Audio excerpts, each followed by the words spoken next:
खारी बिस्किटे किंवा मठरी वापरून बनवलेली खारी चहासोबत खाण्यासाठी एक अतिशय उत्तम आणि पौष्टिक स्नॅक्स आहे. चला तर मग रेसिपीला सुरुवात करूया. मी 1 वाटी मेथी घेतली आहे. मेथी स्वच्छ धुवून घेतली आहे. मेथीचे पानं पण आणि देठ पण दोन्ही घेतले.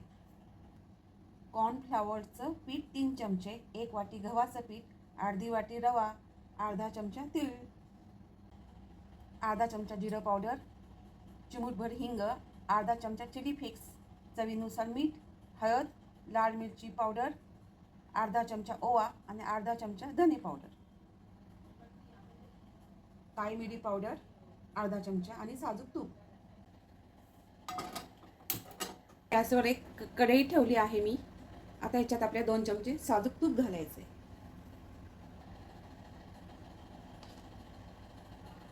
मेथी घालूया.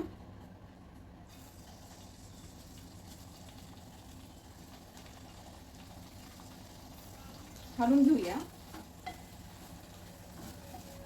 2 मिनिटं आपल्याला परतून घ्यायचं आहे मोठ्या गॅसवर. आपले 2 मिनिटं झाले. गॅस बंद करूया. गव्हाचं पीठ 1 वाटी, रवा, जिरं पावडर, धने पावडर, चिली फ्लेक्स, हिंग, 1 चमचा हळद, 2 चमचे लाल तिखट पावडर, तीळ कच्चे तीळ घेतले, चवीनुसार मीठ,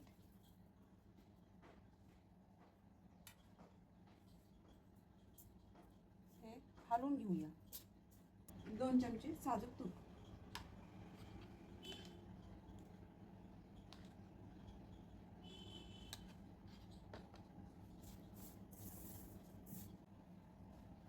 हे सगळं आपण मिक्स केलं आहे. अशी मुठी यायला पाहिजे. याचा अर्थ आपलं पीठ छान झालंय. आता आपण मेथी घालूया.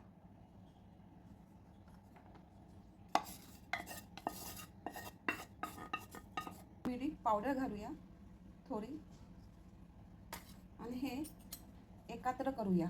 व्यवस्थित हलवून घेऊया. पण पाणी घालूया आवश्यकतेनुसार थोडं थोडं. आपल्याला याचा घट्ट गोळा करायचा आहे. जास्त घट्ट गोळा नाही करायचा. तुम्ही बघू शकता आपला हा गोळा छान झाला आहे.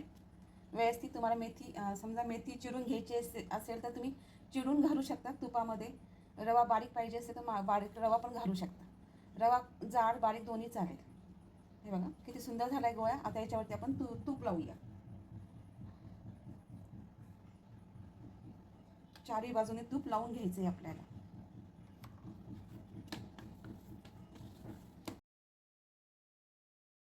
दहा मिनिटं आपण बाजूला ठेवूया. आपण कॉर्नफ्लॉवरचं पीठ घेतलं आहे. याच्यात आपल्याला तूप घालायचं आहे.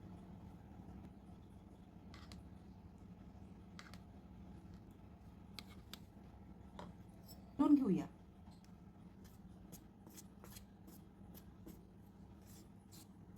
गॅसवर मी कढई ठेवली आहे.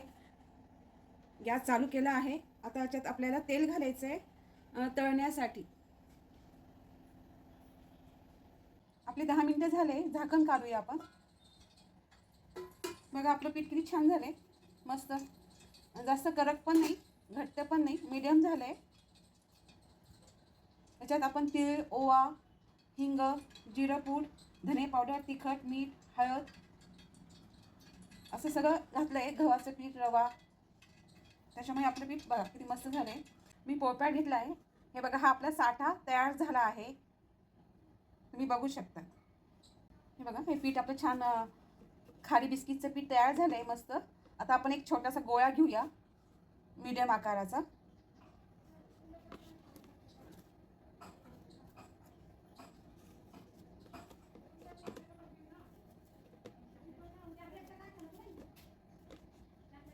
हे बघा एका याच्यात आपले 4 गोळे झाले. असे गोल गोल करायचे. खाली तेल लावूया.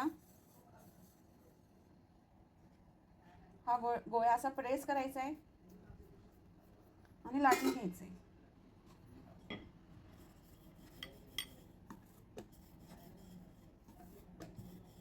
आपण पोळी कशी लाटतो तसं लाटायचं आहे.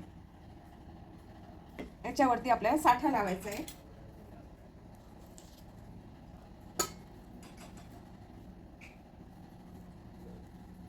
चारी बाजूने लावून घ्यायचं व्यवस्थित.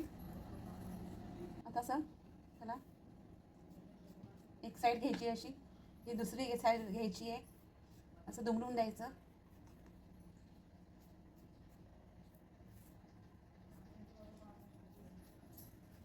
आणि परत एकदा लाटायचं.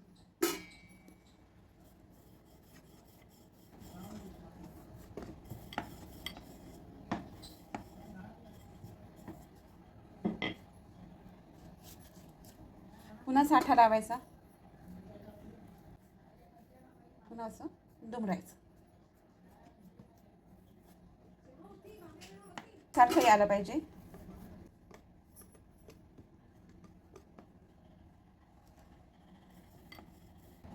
याचे छोटे छोटे कापायचे आपल्याला.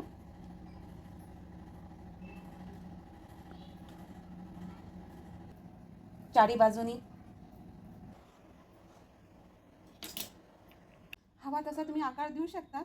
हे बघा, हा एक दाखवला मी तुम्हाला आणि अजून एक दाखवते. हे बघा, हा एक दाखवला. जसा पाहिजे तसा तुम्ही आकार घेऊ शकता.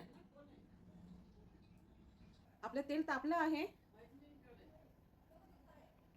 आता आपण खारी घालूया. तेल मीडियम करूया. तेल खूप छान तापलंय आपलं व्यवस्थित. मध्यम आचेवर आपल्याला हे तळून घ्यायचंय सगळं.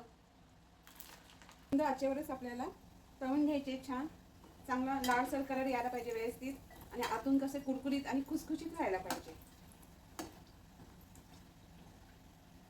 मधून मधून हलवू आपण, म्हणजे एकाच ठिकाणी गॅस लागणार नाही खारी बिस्किट. आता आपण एका डिशमध्ये काढून घेऊया.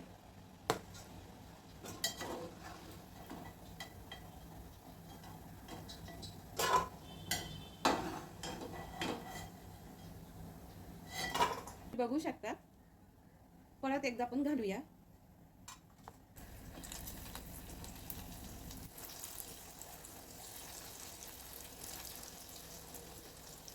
आधी मोठा गॅस करायचा 2 मिनिटं आणि नंतर मग 2 मिनिटं झाल्यानंतर मीडियम गॅस करायचा.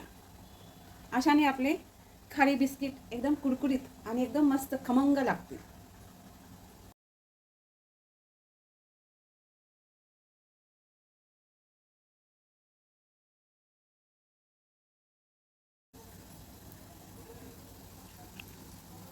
आपले बिस्किट एकदम कुरकुरीत झाले, बघू शकतात तुम्ही. मंद गॅसवर तळून घेतल्यामुळे आपले आपले आतून बिलकुल कच्चे राहिले नाही, तसेच आतून क्रिस्पी आणि टेस्टी झाले. आणि त्याची लेअर पण बघा तुम्ही, बघू शकतात. मस्त झाले, खायला पण एकदम स्वादिष्ट झाले, चव पण छान खमंग झाले एकदम. पूर्णपणे थंड झाल्यावर हे बिस्किट हवा बंद डब्यात भरून ठेवा आणि हे महिनाभर चांगले राहतात. खायला पण एकदम मस्त आहे, भारी. गव्हाचे बिस्किट, गव्हाचे आणि मेथीपासून बनवलेले हे खारी बिस्किट कसे वाटले तुम्हाला? तुम्ही ही रेसिपी नक्की एकदा ट्राय करून पहा आणि तुमचे बिस्किट कसे झाले हे आम्हाला कमेंटमध्ये नक्की सांगा. आणि सबस्क्राईब करायला विसरू नका. धन्यवाद.